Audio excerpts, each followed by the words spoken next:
अस्सलाम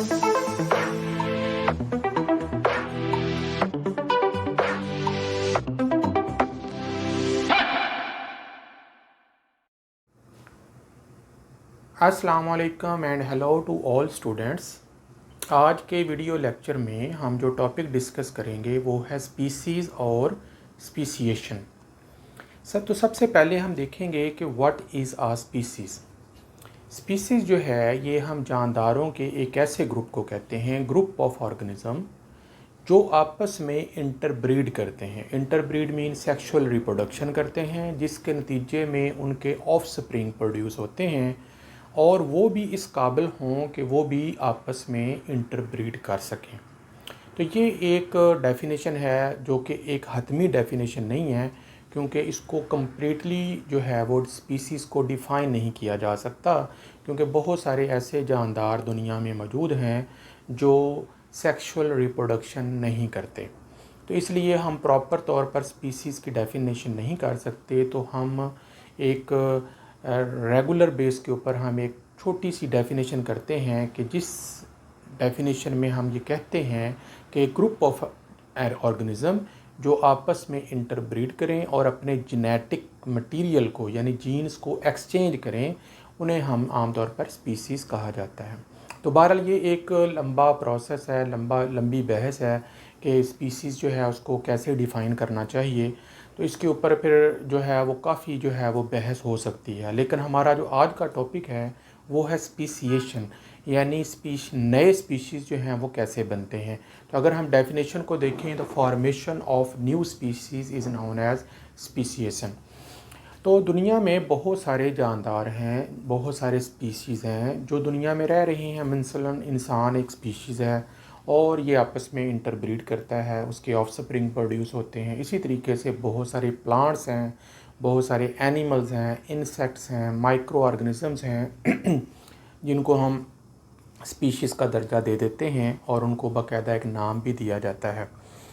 लेकिन ये देखा गया है कि वक्त गुज़रने के साथ साथ ड्यूरिंग एवोल्यूशनरी प्रोसेस नए स्पीशीज़ जो हैं वो दुनिया में बने और बनते आ रहे हैं। लेकिन गो कि उनकी तादाद बहुत कम है, लेकिन फॉर्मेशन ऑफ न्यू स्पीशीज़ जो है वो has been taking place evolution के नतीजे में। माजी में भी कुछ जानदार जो हैं वो एक्सटिंक्ट हो चुके हैं और उनके नतीजे में नए जानदार बने, और आज भी ये प्रोसेस जो है वो किसी हद तक जो है वो जारी है। तो बेसिकली स्पीसिएशन जो है इसके हमने बेसिक जो 3 टाइप्स हैं, लेकिन यहाँ पर मैंने 5 टाइप जो हैं उनका जो है वो मैंने उनको कैटेगराइज़ किया है, उनको हम डिस्कस करेंगे। नंबर 1 पे है एलोपैट्रिक स्पीसिएशन, फिर हम पढ़ेंगे पैरापैट्रिक speciation, sympatric speciation, peripatric speciation और आर्टिफिशियल स्पीसिएशन। तो 1 बाय 1 जो है हम उसको डिस्कस करेंगे। तो सबसे पहले हम जाएंगे एलोपैट्रिक स्पीसिएशन।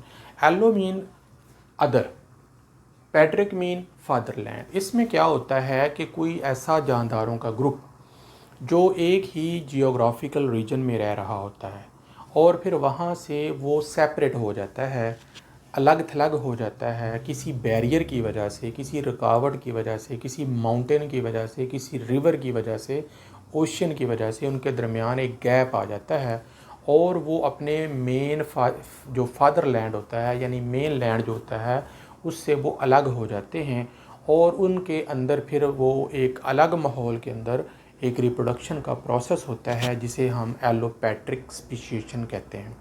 ये सबसे ज़्यादा कॉमन पाए जाने वाली स्पीसिएशन है और आम तौर पर इसको ऑब्ज़र्व भी किया गया है। तो सबसे पहले हम देखेंगे एक एग्जांपल इसकी जो कि चार्ल्स डार्विन ने ऑब्ज़र्व की। जैसा कि आप जानते हैं कि साउथ अमेरिका एक पार्ट ऑफ लैंड है, कॉन्टिनेंट है, दुनिया के ऊपर अभी भी मौजूद है। तो उसके बारे में ख्याल किया जाता है कि एक वक्त आया जब वहाँ पे एक शदीद किस्म का अर्थक्वेक आया और उस अर्थक्वेक के नतीजे में कुछ पार्ट्स जो हैं साउथ अमेरिका के वो मेन लैंड से सेपरेट हो गए और समंदर के पानी के साथ बहते बहते दूर दराज जज़ीरों में कन्वर्ट हो गए, जिन्हें गैलापागोस आइलैंड कहा जाता है। उस ज़माने में वहाँ पर एक चिड़िया स्पैरो जो है वो मौजूद थी, जो कि ओरिजिनल उस इलाके की स्पैरो थी। लेकिन क्योंकि वो एक मेन लैंड ब्रोक हो गया 13 किस्म के छोटे छोटे जज़ीरों में जो कि एक दूसरे से हज़ारों किलोमीटर दूर चले गए, और इन टुकड़ों के दरमियान, उन जज़ीरों के दरमियान हज़ारों किलोमीटर का समंदर हायल हो गया, तो एक जियोग्राफिकल बैरियर बन गया। वहाँ पर वही स्पैरो जो है वो उनके जो मेंबर थे वो सेपरेट हो गए, उनको एक अलग अलग माहौल मिल गया वहाँ पर, और वो अपने अपने माहौल में उन्होंने सरवाइव करना शुरू कर दिया। वक्त गुजरने के साथ साथ नेचुरल सिलेक्शन हुई, जेनेटिक ड्रिफ्ट हुई, तो वो जो एक स्पीशीज़ था बर्ड का, स्पैरो का, फिंचिस का, वो डिवाइड होकर 13 न्यू स्पीशीज़ में डेवलप हो गया, जिसे हम एक फिर डिफ़ाइन कर सकते हैं कि ये स्पीशिएशन का प्रोसेस हुआ। तो मैंने 13 तो नहीं, बहरहाल कुछ एग्जांपल जो हैं वो यहाँ पर मैंने शो किए हैं। तो ये समझ लें, ये वो फिंच है जो कि बेसिकली फाउंडर फिंच है, फाउंडर स्पीशीज़ है, जो मेन लैंड के ऊपर मौजूद था। लेकिन जब गैलापागोस आइलैंड अलग-अलग हुए, जज़ीरे अलग-अलग हुए, तो इसके कुछ मेंबर हर जज़ीरे पर चले गए। वहाँ पर इनके अंदर फिर आइसोलेशन हो गई, अलग थलग हो गए। वहाँ पर उनको अलग अलग माहौल मिला कि किसी को फ्रूट मिले, किसी को फूल मिले खाने के लिए, किसी को सीड मिले खाने के लिए। उन्होंने वहाँ पर सेक्सुअल रिप्रोडक्शन की, जेनेटिक वेरिएशंस आई, चेंजेस आई, जेनेटिक ड्रिफ्ट हुआ, नेचुरल सिलेक्शन हुई, और हर एक जज़ीरे पर एक नई किस्म की फिंच जो है वो डेवलप होगी। मिसाल के तौर पर एक जज़ीरे पर इस तरीके की, अब देखें यहाँ पे जो फिंच है उसकी जो बीक है, चूंच है, वो डिफरेंट है, लेकिन इसको लिवी कहते हैं। ये नेक्टर यानी फलों का जूस पीने के लिए, क्योंकि उस इलाके में फूल ज़्यादा थे शायद, इसलिए उन्होंने एक लंबी बीक डेवलप कर ली ताकि वो जूस को सक कर सकें, फूलों के रस को पी सकें।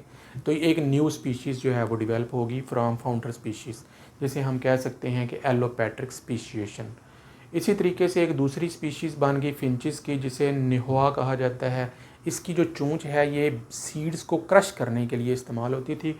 हो सकता है उस जज़ीरे के ऊपर सीड्स हों जिनको खा कर ज़िंदा रहा जा सकता हो। उन्होंने उस हैबिट को अपना लिया और आहिस्ता आहिस्ता वो एक नई स्पीशीज़ में डेवलप हो गई। इसी तरीके से एक और फिंच है एपेपेन। ये नेक्टर, ये भी नेक्टर है, लेकिन इसका स्टाइल तो है वो बीक का थोड़ा सा डिफरेंट है। इसी तरीके से एक और फिंच है माओ पैरट।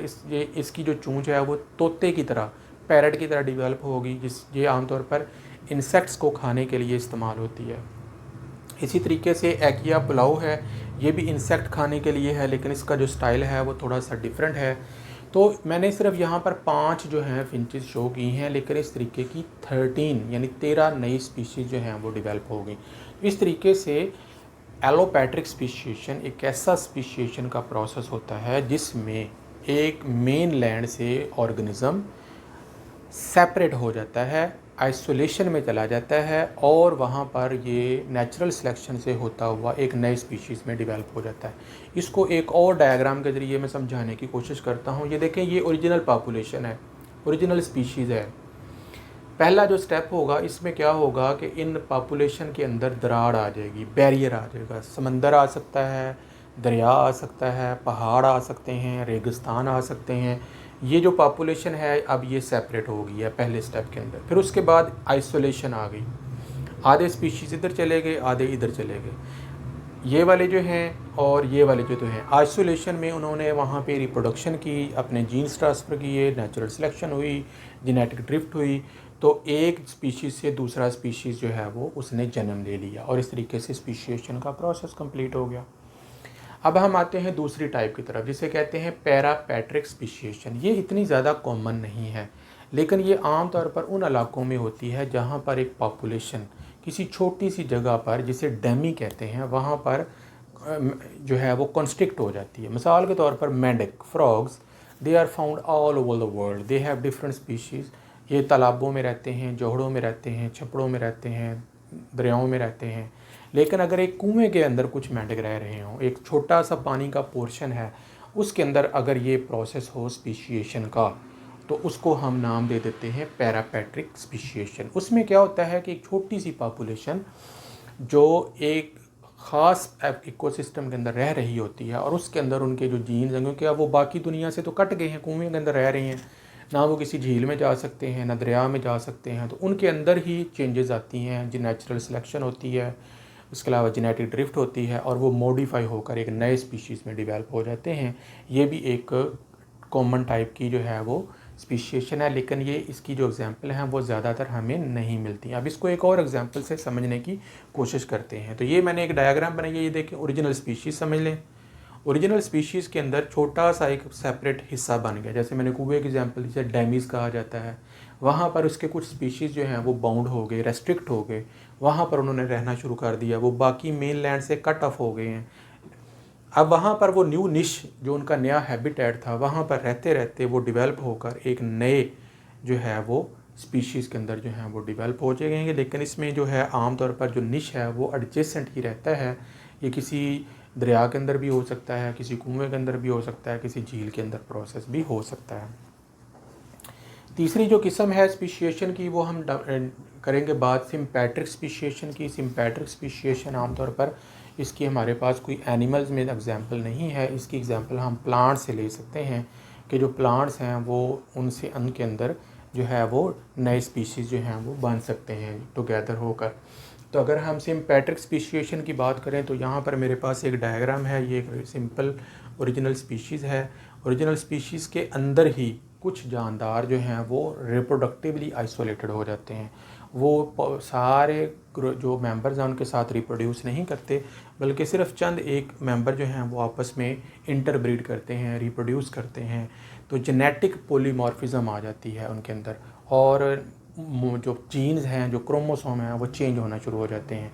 और एक ही सिस्टम के अंदर रहते हुए, एक ही जगह के अंदर रहते हुए वो एक नए स्पीशीज़ के अंदर जो है वो डिवेल्प हो जाते हैं। एक ही पॉपुलेशन के अंदर रहते हुए वो एक नई स्पीशीज़ में डिवेल्प हो जाते हैं। इसे हम सिम्पैट्रिक स्पीशिएशन कहते हैं। इसी तरीके से एक और स्पीशिएशन है जिसे पीरीपैट्रिक स्पीशिएशन कहा जाता है। इसमें क्या होता है कि इसमें मेन लैंड पे एक स्पीशीज़ रह रहा है और वहाँ से एक छोटा सा ग्रुप ऑफ ऑर्गेनिज्म जो हैं वो मेन लैंड से जुदा हो जाते हैं, बजाय कि सारे अलग-अलग हो जाए, थोड़ा सा ग्रुप जो है वो सेपरेट हो जाता है। तो वो एक नए निश, नए हैबिटेट में चले जाते हैं और वहाँ पर जाकर वो एक नए स्पीशीज़ में डिवेल्प हो जाते हैं। इस तरह से एक और भी जो ग्रुप है स्पीशिएशन का वो हम डिस्कस करेंगे। तो ये जो 4 ग्रुप हमने डिस्कस किए हैं ये बेसिकली नेचुरल सिलेक्शन में आते हैं, जिसमें कुदरती तौर पर एक ऐसा फिनोमेना होता है और कुदरती तौर पर जो ऑर्गेनिजम्स हैं वो दूसरों से सेपरेट हो जाते हैं, आपस में इंटरब्रीड करते हैं, जेनेटिक पॉलीमॉर्फिज्म होती है, जेनेटिक ड्रिफ्ट होता है, नेचुरल सिलेक्शन होती है, और उसके नतीजे में कई हज़ारों सालों के बाद एक नया स्पीशीज़ जो है वो डिवेल्प हो जाता है। बाज़ दफ़ा हम इसको आर्टिफिशियली इंड्यूस भी कर सकते हैं। तो आर्टिफिशियल सिलेक्शन की जब हम बात करते हैं तो आजकल बहुत सारे ब्रीडर्स हैं और कल्टीवेटर्स हैं जो जानवरों और स्पीशीज़ को और एनिमल्स को बहुत सारे नए स्पीशीज़ में कन्वर्ट कर रहे हैं। अब मैं छोटी सी एग्जांपल प्लांट से आपको दे रहा हूँ। तो प्लांट का जो एक प्लांट है ब्रेसिका एक जीनस है, इसका एक जंगली पौधा है। तो साइंसदानों ने क्या किया है, ब्रीडर्स ने क्या किया है, इनके अंदर क्रॉस करवाए हैं मसनूई तौर पर, अपने हाथों से 2 मुख्तलिफ फूलों का आपस में क्रॉस करवाया। आज ब्रेसिका के हमारे पास 6 मुख्तलिफ स्पीशीज़ जो हैं वो मौजूद हैं, जिसमें एक ब्रोकली है, बहुत मशहूर है, उसके फ्लावर से ये तैयार होती है। केल उसके पत्तों से तैयार होता है। कैबिज बंद गोभी जिसे हम कहते हैं, कॉलीफ्लावर फूल गोभी जिसे कहते हैं, टर्निप शलजम जिसे कहते हैं रूट के ज़रिए, कॉलरबी ये भी रूट होती है। तो उनके अंदर हमने चेंजेस लाकर एक ही प्लांट की डिफरेंट स्पीशीज़ जो हैं वो डेवलप कर ली हैं। अब एक स्पीशीज़ से 6 डिफरेंट स्पीशीज़ मसनूई तरीके से हासिल करना आर्टिफिशियल जो है वो स्पीशिएशन कहलाता है। बाज़ दफ़ा स्पीशिएशन के लिए आइसोलेशन जो है वो होना ज़रूरी है, रिप्रोडक्टिव आइसोलेशन जो है वो होना ज़रूरी है। अब आइसोलेशन, रिप्रोडक्टिव आइसोलेशन क्या है कि जब आप जानदारों के किसी ग्रुप को सेपरेट कर देते हैं नेचुरली और आर्टिफिशियली कि वो आपस में इंटरब्रीड करें, उसके नतीजे में जब वो बाकी ग्रुप ऑफ स्पीशीज़ से, बाकी ग्रुप ऑफ मेंबर से अलग हो जाते हैं, that will result in a new species. अब अगर हम रिप्रोडक्टिव आइसोलेशन की बात करें तो उसमें भी आगे 2 टाइप्स हैं। एक जो है वो है pre mating isolation. Pre mating isolation में हम जानदारों को उनकी इंटरब्रीडिंग यानी सेक्सुअल रिप्रोडक्शन से पहले सेपरेट कर देते हैं, जैसा कि फिंचेस के साथ हुआ। उनकी रिप्रोडक्शन नहीं हुई थी, वो सेपरेट हो गई और उन्होंने अपने अलग अलग माहौल के अंदर जो है वो रिप्रोड्यूस किया, इन ब्रीडिंग की, इंटरब्रीडिंग की, और उसके नतीजे में जो है वो नए स्पीशीज़ जो है वो बन गए। इसी तरीके से पोस्ट मेटिंग आइसोलेशन, बाज़ दफ़ा मेटिंग के बाद भी आइसोलेशन हो सकती है और उसके नतीजे में स्पीशीज़ डिवेलप हो सकते हैं। मिसाल के तौर पर मेटिंग हो गई है लेकिन अब पता नहीं फर्टिलाइजेशन जो है हुई है कि नहीं। अगर फर्टिलाइजेशन हो गई है, ज़ाइगोट बन गया है, तो आया वो डिवेलप होगा कि नहीं। मिसाल के तौर पर अगर हम जो है फ़ीमेल हॉर्स और मेल डोंकी का आपस में क्रॉस करवा देते हैं तो उसके नतीजे में मेटिंग तो होगी लेकिन उसके साथ जो ऑफस्प्रिंग पैदा हुआ वो इनफर्टाइल म्यूल पैदा हो गया। इसी तरीके से एनिमल जो हैं उनका आपस में क्रॉस करवाया जाता है जिसके नतीजे में बाज़ दफ़ा आर्टिफिशली एक नए स्पीशीज़ जो हैं वो डेवलप हो सकते हैं जिनके अंदर उन दोनों की क्वालिटीज़ मौजूद हो सकती हैं जो मीटिंग से पहले थी। तो आई होप कि ये टॉपिक आपको क्लियर हो गया होगा। तो नेक्स्ट लेक्चर तक के लिए इजाज़त दें। अल्लाह हाफ़िज़।